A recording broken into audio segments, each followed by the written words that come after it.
தேஜஸ் family. Hi friends, government museum எக்மோரில் இருக்குது. நான் ஃபஸ்ட் டைம் போயிருந்தேன். மொத்தம் 6 பிளேசஸ் இருக்குது. பிஃபோராக டிக்கெட் வாங்கணும். அடல்ட்ஸ் அண்ட் கிட்ஸுக்குன்னு தனித்தனி டிக்கெட்ஸ் இருக்குது. அண்ட் ஸ்கூல் ஸ்டூடெண்ட்ஸ் செட்டாக ஒரு 20-25 மெம்பர்ஸ் வந்தீங்கன்னா கன்செஷன் மாதிரி கொடுக்குறாங்க.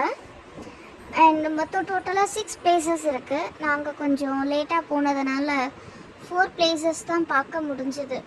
பட் அந்த 4 பிளேசஸ்மே பார்த்தது ரொம்ப சாட்டிஸ்ஃபைடாக இருந்தது. நிறைய விஷயம் புதுசாக இருந்தது, தெரியாததை தெரிஞ்சுக்கிட்ட மாதிரி ஒரு ஃபீல். அண்டு ஆர்ட் கேலரியில் ராஜா ரவிவர்மா ஆர்ட்டெல்லாம் பார்த்து பிரமிச்சிட்டு போயிட்டேன். அதை ஃபோட்டோ எடுத்த மாதிரி இருந்தது. அவரோட ஆர்ட் எல்லாமே ஒரு ஃபோட்டோ எடுத்து அதை பிரிண்ட் பண்ணி வச்சுருந்த மாதிரி இருந்தது. அவ்வளோ தத்ரூபமாக அவ்வளோ சூப்பராக வரைஞ்சிருந்தாரு. நான் இதுதான் அவரோட ஆர்ட் ஃபஸ்ட் டைம் பார்த்தது. அது இல்லாமல் இந்தியாவில் இருக்கிற டிஃப்ரெண்ட் ஸ்டேட்ஸோட கல்ச்சர், அவங்களோட ட்ரெஸ், அவங்க யூஸ் பண்ண திங்ஸ், இந்த மாதிரி நிறைய இருந்துச்சு. அண்ட் ஸ்கெலட்டன் அண்ட் அந்த பழைய காலத்தில் யூஸ் பண்ண பீரங்கி டைப்பு, அது எல்லாமே இந்த மாதிரி டிஃப்ரெண்ட்டாக நிறைய இருந்துச்சு. ஸோ கிட்ஸ் போனாங்கன்னா கண்டிப்பாக என்ஜாய் பண்ணுவாங்க.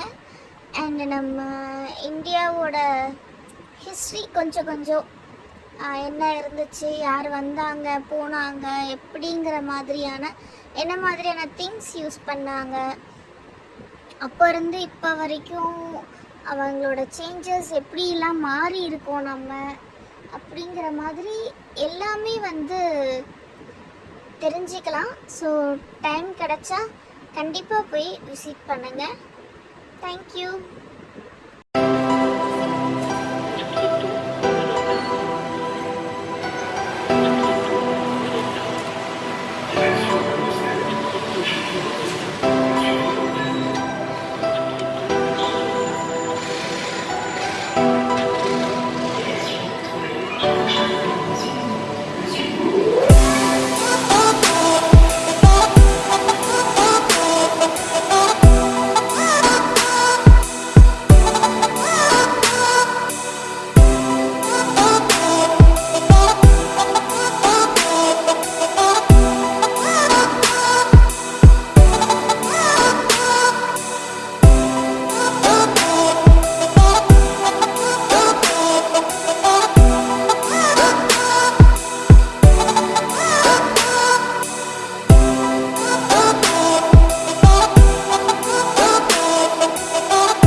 அப்படியே இந்த வீடியோ உங்களுக்கு பிடிச்சிருந்தா லைக் பண்ணுங்கள், ஷேர் பண்ணுங்கள், சப்ஸ்கிரைப் பண்ணுங்கள். அப்படியே பக்கத்து பெல் பட்டனையும் அமுக்குங்க. தேங்க்யூ.